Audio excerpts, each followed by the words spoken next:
The Kethrani warship cut through deep space like a blade through silk. Inside the command deck, General Skarath stood with her massive wings folded tight against her scaled body. Her amber eyes scanned the holographic display showing a derelict vessel drifting ahead. It was small, pathetic even by galactic standards. A human colony ship, centuries old by the look of it, spinning slowly in the void like a dying insect. Another relic, her second-in-command growled, his voice a deep rumble that vibrated through the metal floor. Humans. Always reaching beyond their grasp, always dying in the dark. Skarath said nothing. She'd seen dozens of failed human expeditions in her lifetime. The species fascinated her in a tragic way. They had no wings, no natural armor, no venom or claws. Yet they kept pushing into the galaxy, kept building ships and dreaming of stars they had no business reaching. It was admirable and foolish in equal measure. Scan for survivors, she ordered. Her crew exchanged glances. Standard procedure was to catalog the wreckage and move on. The Kethrani Empire had no time for salvage operations on dead ships. But Skarath was old, decorated with battle scars that told stories of 100 campaigns. When she gave an order, you followed it. The scan results came back within moments. The entire ship was a tomb. Corridors filled with frozen corpses, systems long dead, hull breached in a dozen places. Whatever disaster had struck this vessel had been swift and absolute. Except for one reading. One impossibly small heat signature deep in the cargo bay. Life signs. Skarath's crest rose with interest. Faint. Very faint. Cryopod is still functioning, barely. Running on emergency power that should have died decades ago. Skarath made her decision instantly. Boarding party. Now. Within the hour, they'd cut through the hull and navigated the dark corridors of the ghost ship. The air inside was thin and cold enough to freeze Kethrani blood, but their suits compensated. They found the cryopod in a small chamber, surrounded by the frozen bodies of what must have been the ship's crew. Someone had positioned themselves around this pod, even in death, as if protecting it with their last breath. Inside the pod was an infant. Human. Maybe 6 months old by their developmental standards. The child was crying, somehow aware even in cryo sleep that something was wrong, that it was alone, that everyone who should have been there was gone. What do we do with it? One of the warriors asked. Skarath stared at the crying infant. Kethrani law was absolute on this matter. Alien foundlings were killed. It was mercy, really. What life could this creature have? Humans needed specific atmospheric conditions, specific temperatures, specific food. They were fragile beyond measure. This baby would die within days even if they tried to save it. The kindest thing would be a quick death. But something stopped her hand. The baby wasn't crying in fear. Skarath had heard fear many times, in many species. This was different. This was rage. Pure, undiluted fury at being confined, at being alone, at the universe itself for this injustice. The tiny fists were clenched, the face red with effort. This baby was fighting the only way it knew how. Pack the pod. We're taking it, Skarath said. General, the law. I know the law. I wrote half of it. Pack the pod. The journey back to Kethrak took 3 weeks. Skarath spent hours each day standing before the cryopod, watching the infant sleep. She researched human biology, their dietary needs, their developmental stages. She learned that human infants were born helpless, unable to even lift their own heads for months. Kethrani hatchlings could fly within hours of breaking shell. It seemed impossible that humans had survived at all as a species. When they arrived at Kethrak, the homeworld of the Empire, Skarath called a gathering of the matriarchs. The floating city of high winds served as the seat of power, massive crystalline structures suspended in perpetual hurricane winds that would rip lesser species apart. She stood before the council with the cryopod beside her. I claim this foundling as my own, she announced. The chamber erupted in protest. Wings flared in aggression. Voices rose in angry shrieks that echoed off the crystal walls. You would doom us to mockery, one matriarch hissed. The other broods will see us as soft, as weak. We will lose standing. Let them mock, Skarath replied calmly. I have earned my place through blood and victory. My record speaks louder than their words. The creature will die within the month. Human infants cannot survive our world. Then I will change our world to accommodate it. I will build temperature-controlled chambers. I will synthesize human nutrients. I will do whatever is necessary. Another matriarch leaned forward, her eyes calculating. Why? What purpose does this serve? What do you see in this weak, wingless thing? Scarath turned to look at the pod. The infant had awakened and was staring out at the gathered Kethrani with wide eyes. Not crying now. Watching. Learning.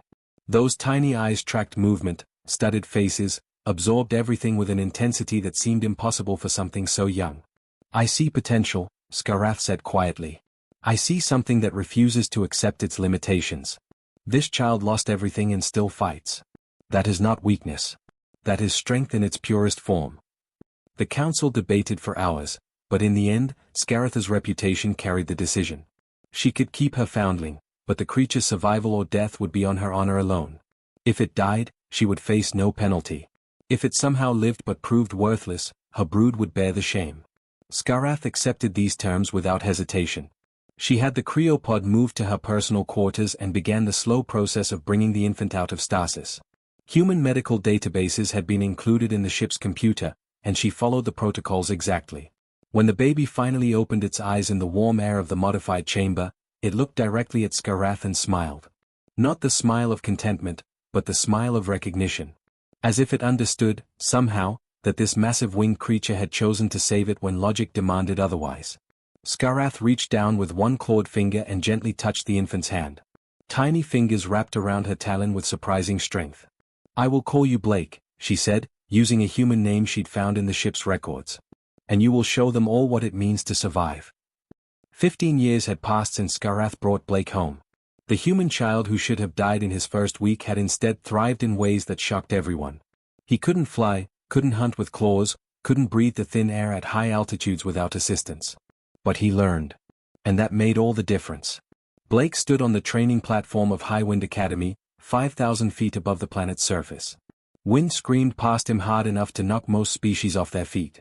Around him, young Kethrani practiced aerial combat, their wings catching thermals as they spun and dove with natural grace. Blake watched them carefully, his eyes tracking every movement, every adjustment of wing angle, every shift in body position. He couldn't do what they did. His body simply wasn't built for it. But he could understand it. And understanding was its own kind of power. Still watching, ground crawler? A voice called out from above. Blake looked up to see Dravik descending, his crimson scales gleaming in the sunlight. Dravik was the champion of his year, fastest flyer in 3 generations, and he never let Blake forget the difference between them.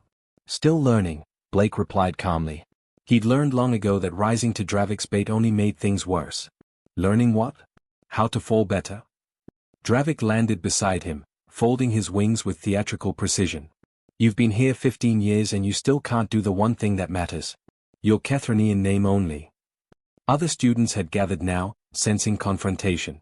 Blake felt their eyes on him, measuring, judging. Some pitied him. Others respected his determination.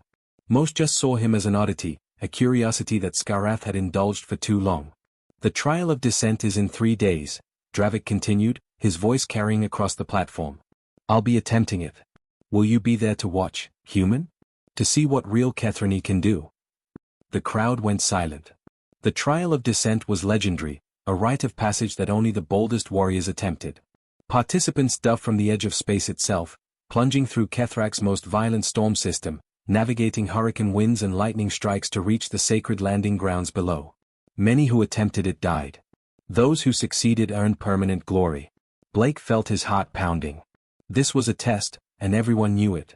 Dravik was publicly challenging him to acknowledge his limitations, to accept his place as a lesser being. The smart move would be to deflect, to wish Dravik luck and walk away with dignity intact.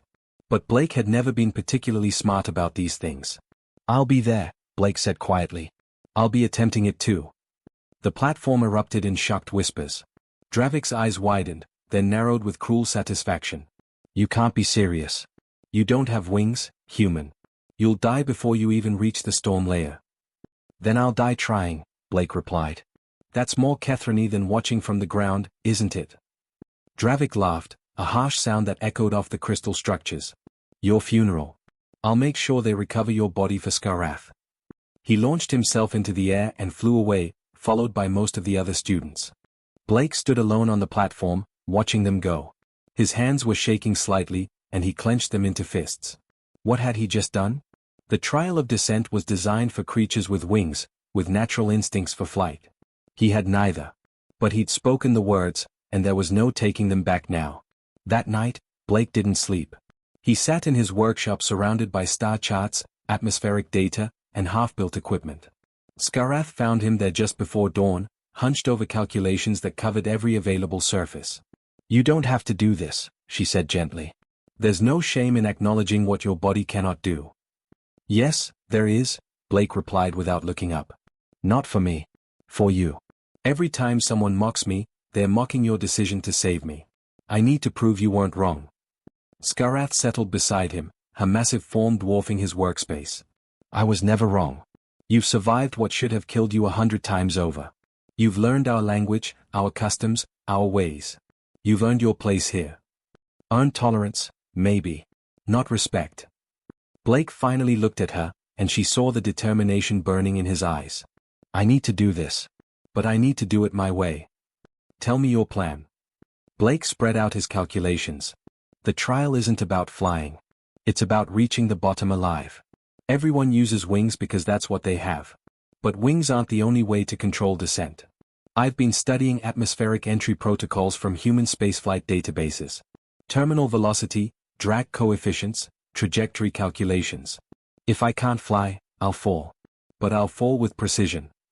Over the next 3 days, Blake barely ate or slept. He modified a pressure suit to withstand extreme forces. He built a frame that would help him steer using air resistance. He calculated entry angles down to the decimal point. He studied weather patterns and lightning strike probabilities. While Dravik practiced his aerial maneuvers, Blake practiced something else entirely, the art of controlled falling. The morning of the trial arrived cold and clear. Hundreds of Kethrani gathered at the launch point, a platform at the very edge of the atmosphere where the air grew thin and the curve of the planet became visible. 12 young warriors stood ready to attempt the trial, their scales gleaming with ceremonial oils. Dravik stood at the front, radiating confidence. Blake stood at the back in his bulky suit, carrying his makeshift frame. He looked ridiculous compared to the natural grace of the Kethrani. Several spectators openly laughed. Others looked away in embarrassment. The trial master called for silence. "The sacred dive begins at dawn. May the winds judge you worthy." He raised his arm, then dropped it. The Kethrani dove as one, spreading their wings and entering the storm system with practiced ease. Blake waited 3 seconds, adjusting his entry angle based on the exact wind speed. Then he stepped off the platform. The fall was immediate and terrifying. Wind tore at him with forces that would rip an unprotected body apart. The suit held. He deployed his steering frame, angling it precisely to catch the airflow. He wasn't flying. He was calculating. Every gust, every shift in pressure, every change in trajectory was data to process and adjust for. Lightning cracked across the sky, illuminating the storm clouds below. Blake saw Dravik far ahead, using his wings to navigate the chaos with instinctive grace. But grace wasn't what Blake needed. He needed mathematics. The storm hit like a physical wall. Rain battered his visor, reducing visibility to almost nothing. He flew blind now, trusting his pre-calculated trajectory and making micro-adjustments based on air pressure readings. The world became a blur of gray clouds, flashing lightning, and the constant scream of wind. Somewhere in the chaos, Blake passed through the eye of the hurricane. For 3 seconds, there was perfect calm, perfect silence. He could see the landing grounds far below, a small circle of calm in an ocean of violence. Then the storm swallowed him again. He broke through the cloud base at terminal velocity, the ground rushing up impossibly fast. This was the moment that killed most failed candidates. Blake deployed his final modification, a drogue chute that wouldn't slow him completely but would reduce his speed just enough. The jolt nearly knocked him unconscious, but the suit held. He hit the landing grounds hard, tucking and rolling the way he'd practiced 1,000 times. Pain shot through his shoulder, but nothing broke. He lay there for a moment, hardly believing he'd survived. When he finally stood, he saw Dravik standing 20 feet away, staring at him in absolute shock. The Kethrani had landed first by several seconds, but that didn't matter. Blake had done the impossible. He'd completed the trial of descent without wings. The crowd that had gathered at the landing grounds erupted in confused cheers. They'd come expecting to collect a body. Instead, they'd witnessed something unprecedented. Dravik approached slowly, his expression unreadable. "You didn't fly." "No," Blake agreed, breathing hard. "I fell. But I fell with purpose." For a long moment, Dravik said nothing. Then, slowly, He extended his wing in the traditional gesture of respect between warriors. "You're insane. But you're Kethrani." Blake clasped the wing with his hand, sealing the recognition. Word of what happened that day spread across the Empire within hours. The human who couldn't fly had conquered the trial of descent through pure determination and intelligence. It was the beginning of something new, something that would change everything. The galaxy was starting to notice Blake. And Blake was just getting started. 10 years after the trial, Blake stood in the war room of Highwind watching everything he knew fall apart. Holographic displays showed the Kethrani Empire fracturing like glass under pressure. 3 factions, 3 matriarchs, each claiming the right to rule. What had been a unified empire for thousands of years was now tearing itself to pieces. Scaratha's brood was the smallest of the 3 factions. They controlled maybe a fifth of the territory, had fewer warships, fewer breeding worlds, fewer resources. The math was simple and brutal. They were going to lose. "The Northern Fleet will reach our position in 6 days, Commander Ravik reported, his voice tight with tension. "Matriarch Velcra has committed everything. She means to crush us completely." "And the Eastern Territories?" Scarath asked. "Matriarch Thessar watches and waits. She'll move on whoever survives our confrontation with Velcra." "Smart strategy." Ravik's wings twitched with frustration. "We're trapped between 2 superior forces with no way out." The other commanders murmured agreement. Blake listened in silence, studying the tactical displays. He'd spent the last decade learning everything about Kethrani military doctrine, their history, their way of war. The Kethrani fought like apex predators because that's what they were. Direct assault, overwhelming force, honorable combat. It had worked for millennia. But it wasn't going to work now. "There is a way out," Blake said quietly. Every head in the room turned toward him. At 25, he'd earned a place at these meetings through a combination of Scaratha's influence and his own proven competence. But suggesting strategy to veteran warriors was still walking a thin line. "Speak," Scarath commanded. Blake stepped forward to the central display.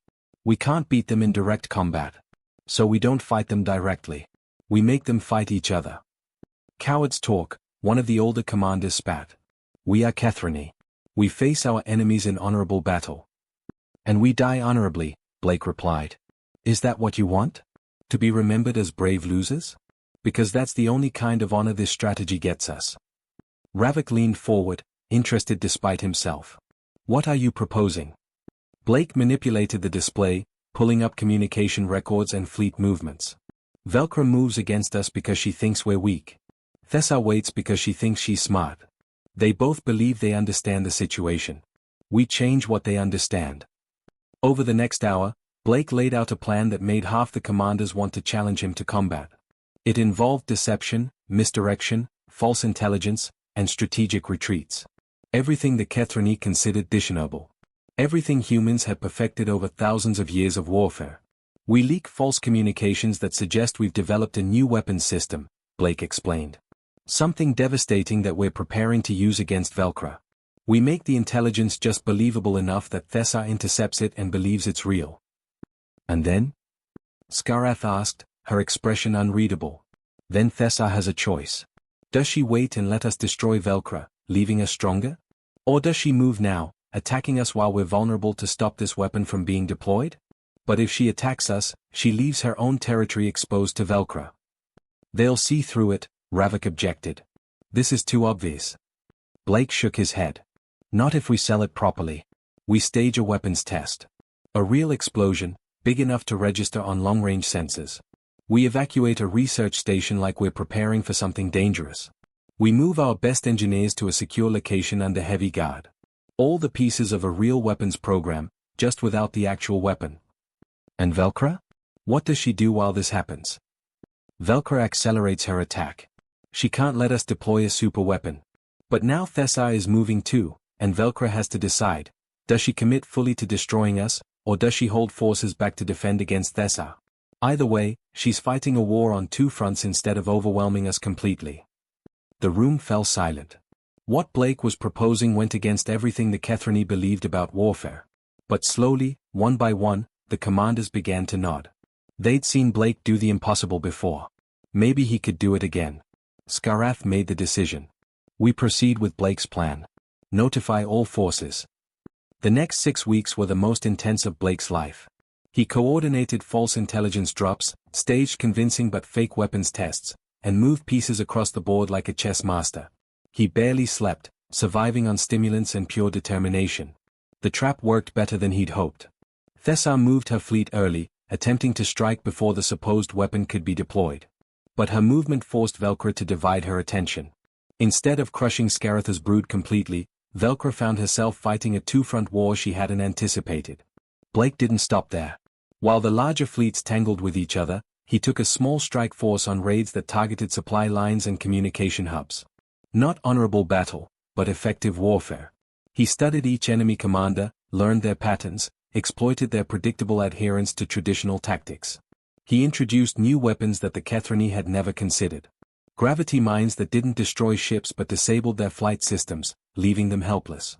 Sonic disruptors tuned specifically to cause pain to Kethrani hearing ranges, turning their own sensory advantages against them. Orbital platforms that could generate artificial storm systems, neutralizing the aerial superiority that Kethrani tactics depended on. Every innovation was met with initial resistance from his own forces. The Kethrani warriors wanted to fight properly, with honor. Blake had to convince them that survival was more honorable than a glorious death. 6 months into the war, something shifted. Velcro's forces had been ground down by constant raids and the unexpected resistance from Thessa. Thessa's eastern territories were destabilized by supply chain disruptions that Blake had engineered. Both matriarchs found themselves weaker than when the war started, while Scaratha's brood, despite being smallest, had actually grown stronger through captured resources and strategic victories. The other factions started to whisper about the human strategist. The one who fought without honor but never lost. The one who turned weakness into advantage. 3 years after the war began, representatives from both enemy factions requested a meeting. Not surrender, the Kethrani were too proud for that. But terms. Negotiation. The possibility of peace. Scarath brought Blake to the negotiating table. The other matriarchs stared at him with a mixture of hatred and grudging respect. "You fight like a coward," Velcro said bluntly. "I fight to win," Blake replied. "And I won. That's why we're having this conversation instead of collecting your bodies from a battlefield. You dishonored the old ways. The old ways were getting you killed. I saved thousands of lives on all sides by ending this war quickly rather than letting it drag on for decades." Blake leaned forward. "You can hate me for it. But your warriors are alive because of it." Thessa studied him with calculating eyes. "What do you want, human? What price for peace?" Blake glanced at Scarath, who gave him a slight nod. They discussed this moment many times. "Unity," Blake said simply. "The Empire reunites under a council of all 3 matriarchs. Shared power, shared resources, shared defense. We stop fighting each other and start building something stronger." "Impossible," Velcro snapped. "We are predators. We do not share.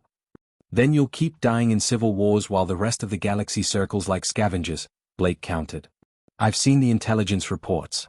The Vrillian hegemony is massing forces at your borders. The collective is making diplomatic overtures to your client states. They're waiting for you to weaken yourselves enough that they can move in and carve up everything you've built." He pulled up star charts showing fleet movements and diplomatic communications.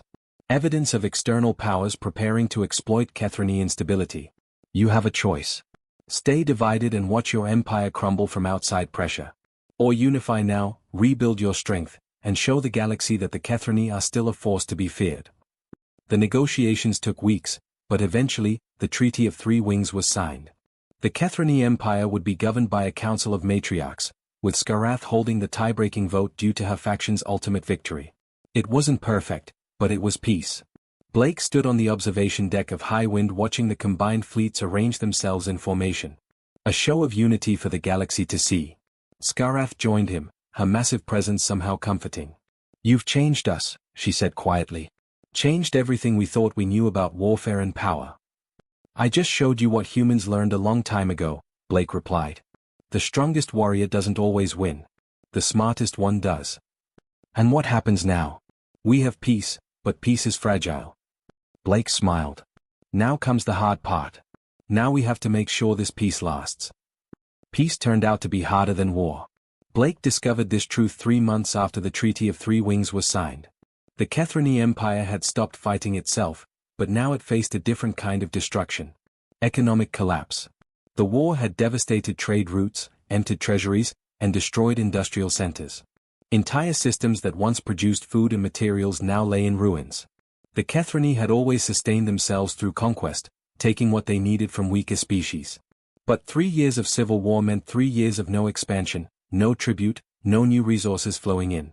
Blake stood in what had been a thriving manufacturing district of Highwind. Now it was a ghost town. Crystal structures stood empty, workshops abandoned, markets silent. Thousands of Kethrani had no work, no purpose. And a Kethrani without purpose was a dangerous thing.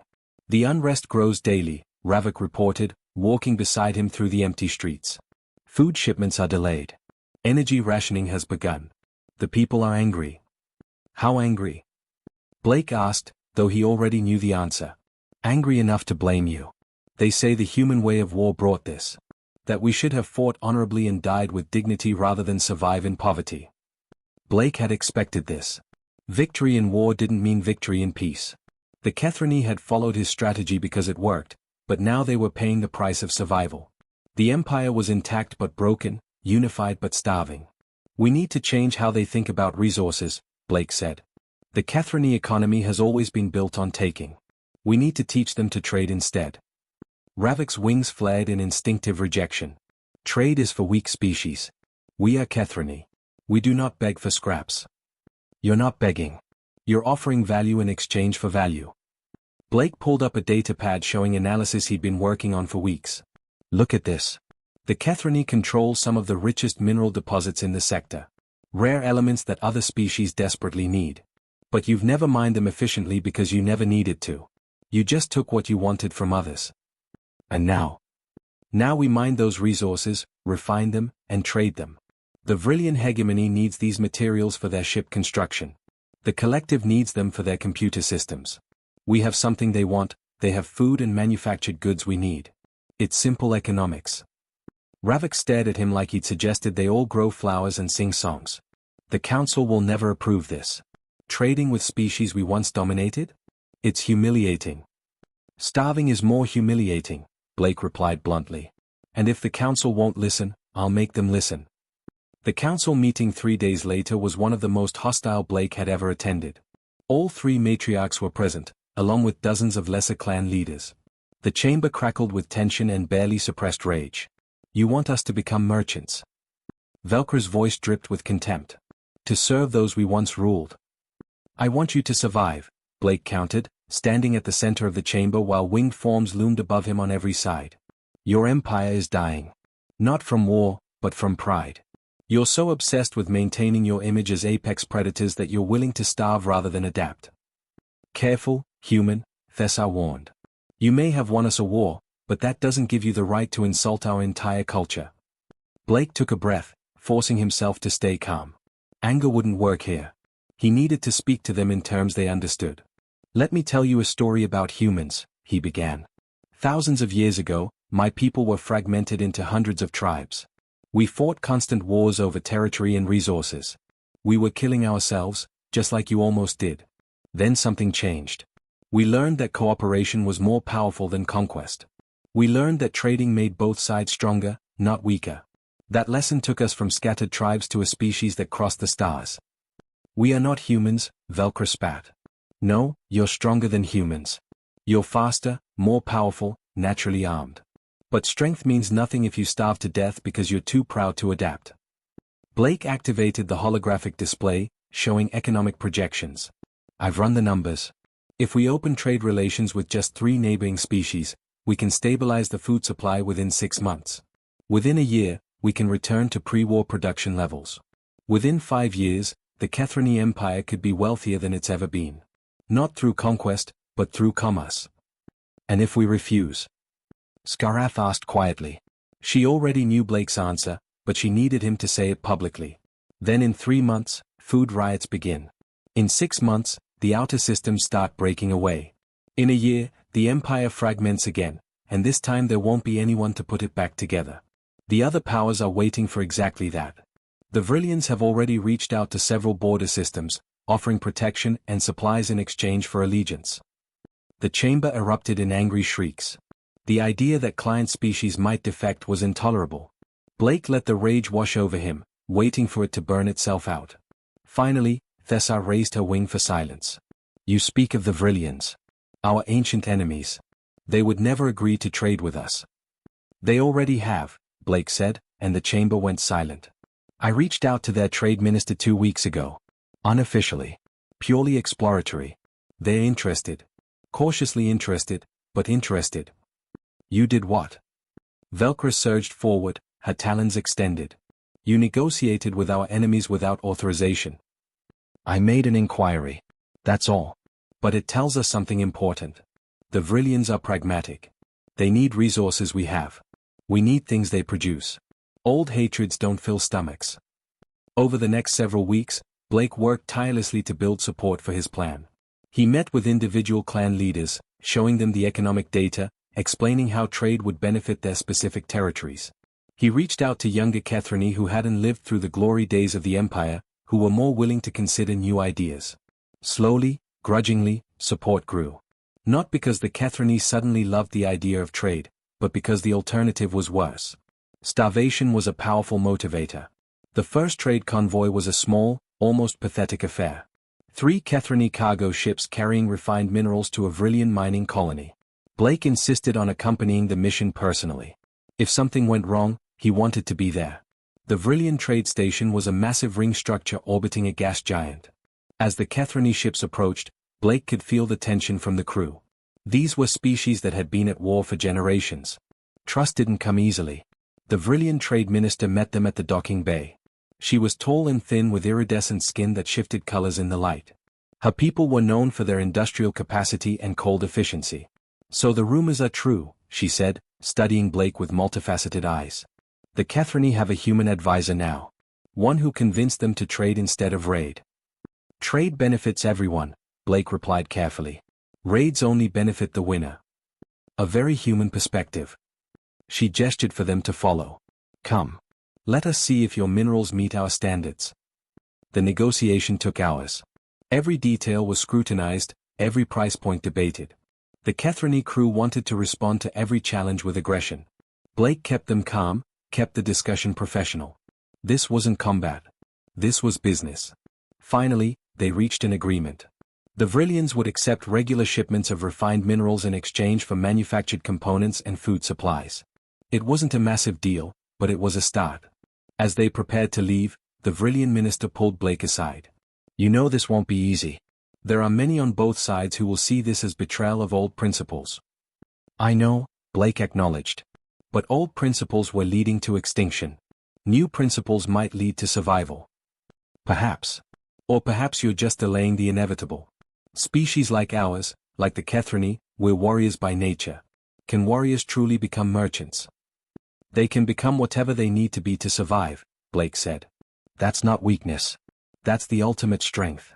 The ability to adapt. The minister's skin shifted through several colors before settling on something that might have been respect.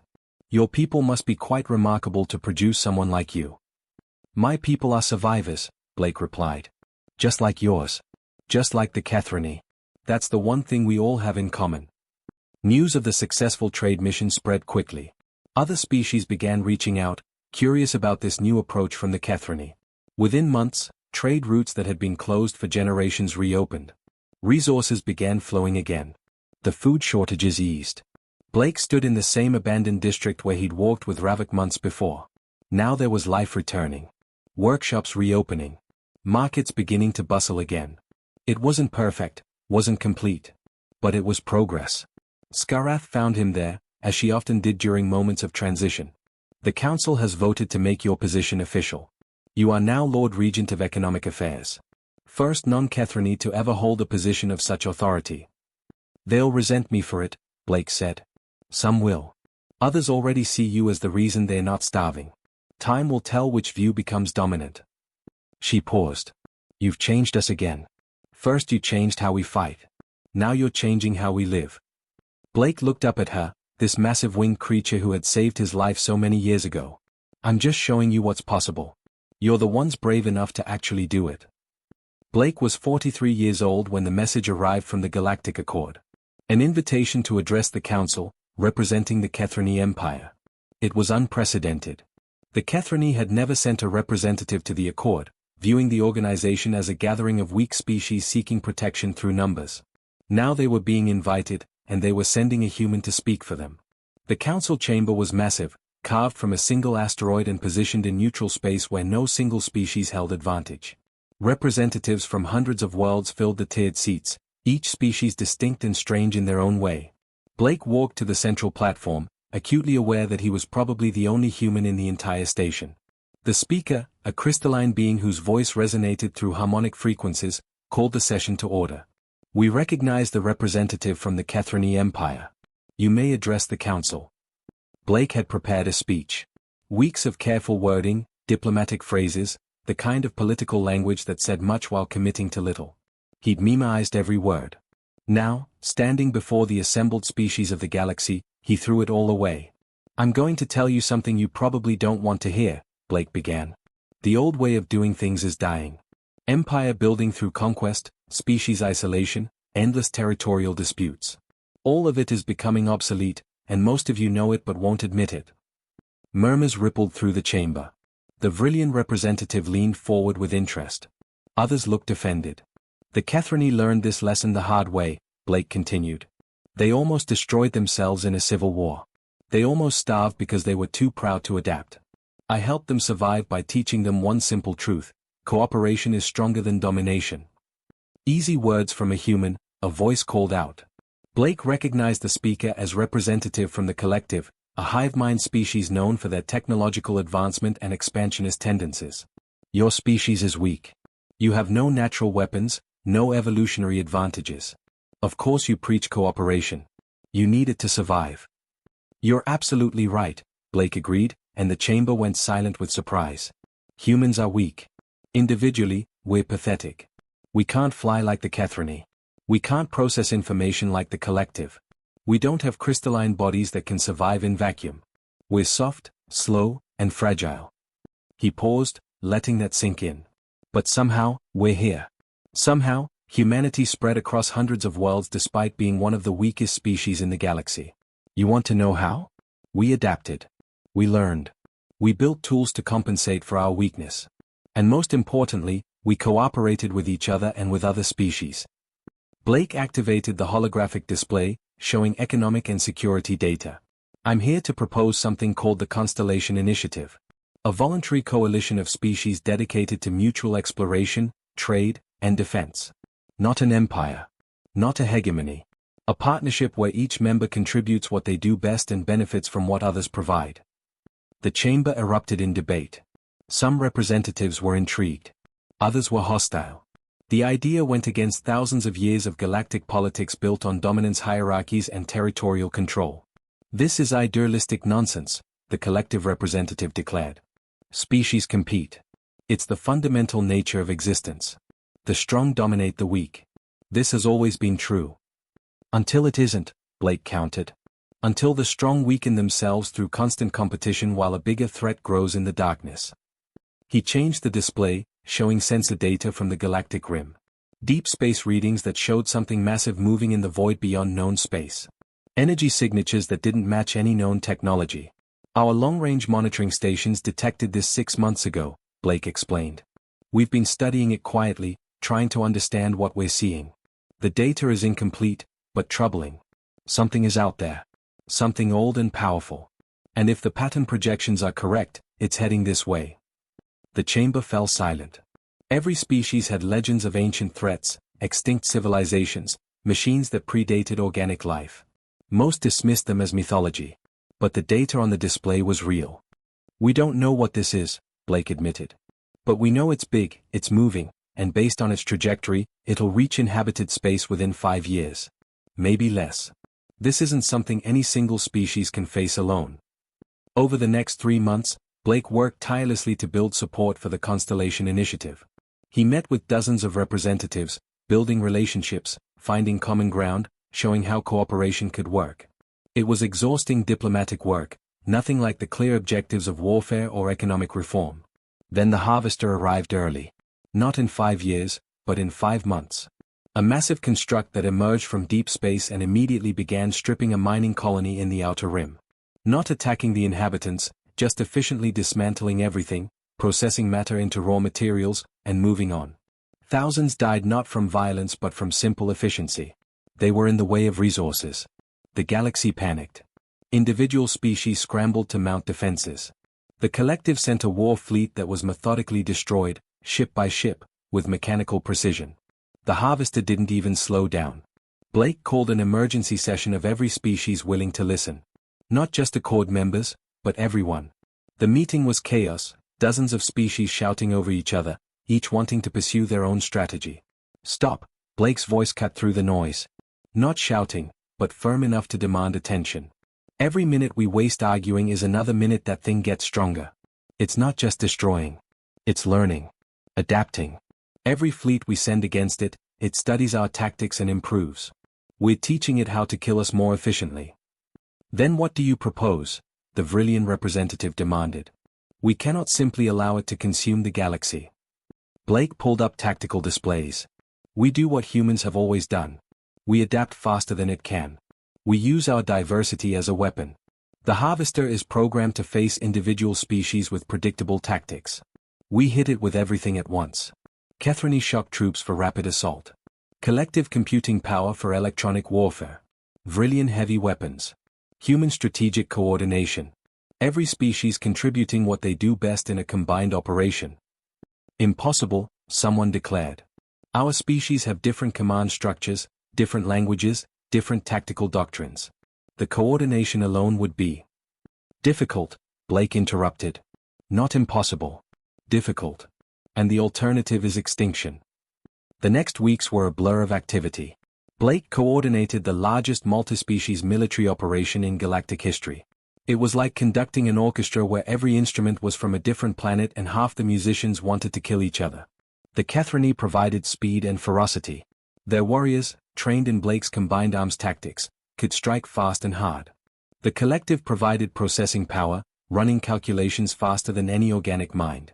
The Vrillians brought their industrial might, manufacturing weapons at incredible speed. Dozens of smaller species contributed specialized abilities. Blake slept 3 hours a night, coordinating from a command ship at the center of the assembled fleet. He'd studied every species' capabilities, understood their strengths and limitations. He positioned forces like pieces on a board, not through dominance but through understanding. The final confrontation happened above a system called Nexus, a major trade hub that the Harvester was approaching. The combined fleet was massive, ships from 100 worlds arranged in formations that would have been unthinkable years before. Blake stood on the command deck, watching sensor displays show the Harvester's approach. It was enormous, a construct the size of a moon, its surface covered in processing facilities that broke down matter at the molecular level. All forces, this is command, Blake transmitted across every channel. Remember, we're not just fighting for ourselves. We're fighting for the species that can't be here. For the colonies that don't have fleets. For the future that won't exist if we fail. You're all from different worlds, different cultures. But today, you're one fleet. Make it count. The battle was chaos on a scale Blake had never imagined. The Harvester's defenses were formidable, adapting in real time to every attack. But Blake had anticipated this. He rotated attack patterns constantly, never letting the machine establish a predictive model. When it adapted to Kethrani assault tactics, he switched to Vrillian bombardment. When it countered that, collective cyber warfare opened new vulnerabilities. The casualties were heavy. Ships died by the dozens, brave crews from species who had been enemies years before now sacrificing themselves for each other. Blake felt every loss like a physical blow, but he couldn't stop. Couldn't hesitate. We need to get inside, Blake said to his tactical team. The exterior is too heavily defended. But there has to be a core, a central processing unit. If we can reach it. Suicide mission, Ravik stated flatly. He'd been by Blake's side through everything, the aging Kethrani warrior refusing to let the human face danger alone. Probably, Blake agreed. Volunteer strike team only. I'll lead it. 20 warriors volunteered instantly. Kethrani, Vrillians, collective drones, even a few humans who'd arrived with relief supplies. They loaded into a fast assault ship while the fleet created an opening, sacrificing a dozen vessels to punch through the Harvester's defenses. The interior of the Harvester was nightmarish. Corridors that shifted and reconfigured, automated defenses that appeared from walls, environments that would kill most organic life. Blake's suit protected him, but barely. The team fought through, losing members one by one to the mechanical horrors. Finally, they reached it. The core. A massive crystalline structure that pulsed with unfathomable processing power. Blake pulled out the device the collective had built, a virus designed to introduce chaos into perfect order. "This better work," he muttered, placing the device against the crystal. The reaction was immediate. The harvester began shutting down systems, trying to isolate the infection. But the virus was designed by some of the galaxy's best minds, and it spread faster than the machine could respond. "Time to leave," Ravik grabbed Blake's arm, pulling him toward the exit. The harvester was collapsing around them, its perfect efficiency turning to perfect chaos. They barely made it out. The assault ship launched while the corridors disintegrated behind them. The harvester imploded slowly, its vast mass folding in on itself like a dying star. The fleet erupted in celebrations that crossed every language barrier. They'd won. Not easily, not without terrible cost, but they'd won. Blake returned to the council chamber weeks later. The same seats, the same representatives. But everything felt different. "The Constellation Initiative is formally ratified," the speaker announced. 57 species have signed the charter. More are joining daily. "We name Blake of the Kethrani as the first coordinator, in recognition of his role in saving us all." Blake stood before them, feeling every one of his 43 years. He thought about the baby crying in a cryopod, saved by a creature from another world. About the boy who learned to fall with purpose. About the man who taught warriors to think and thinkers to fight. "I accept," he said quietly. "On one condition. This isn't about me. It's about what we can accomplish together. Every species here has something unique to offer. Our strength isn't in being the same. It's in being different and choosing to work together anyway." Years later, when Blake finally died peacefully in the floating cities of Kethrak, representatives from across the galaxy came to honor him. The Kethrani performed the wing gift ceremony, traditionally reserved for their greatest warriors. They painted wings on his tomb, symbolic wings, because Blake had taught them that true flight wasn't physical. The human who couldn't fly had become Lord of the Stars. Not through conquest, but through understanding. Not through strength, but through the willingness to adapt and bring others together. His legacy wasn't an empire. It was something more powerful, proof that the weakest could lead the strong, that cooperation could triumph over domination, and that sometimes the greatest warriors are those who find ways to end wars rather than win them. The galaxy remembered Blake not as a conqueror, but as something far more important, a bridge between worlds, a teacher of possibilities, and the first to show that humanity's greatest strength had always been seeing potential in others and helping them become more than they thought possible.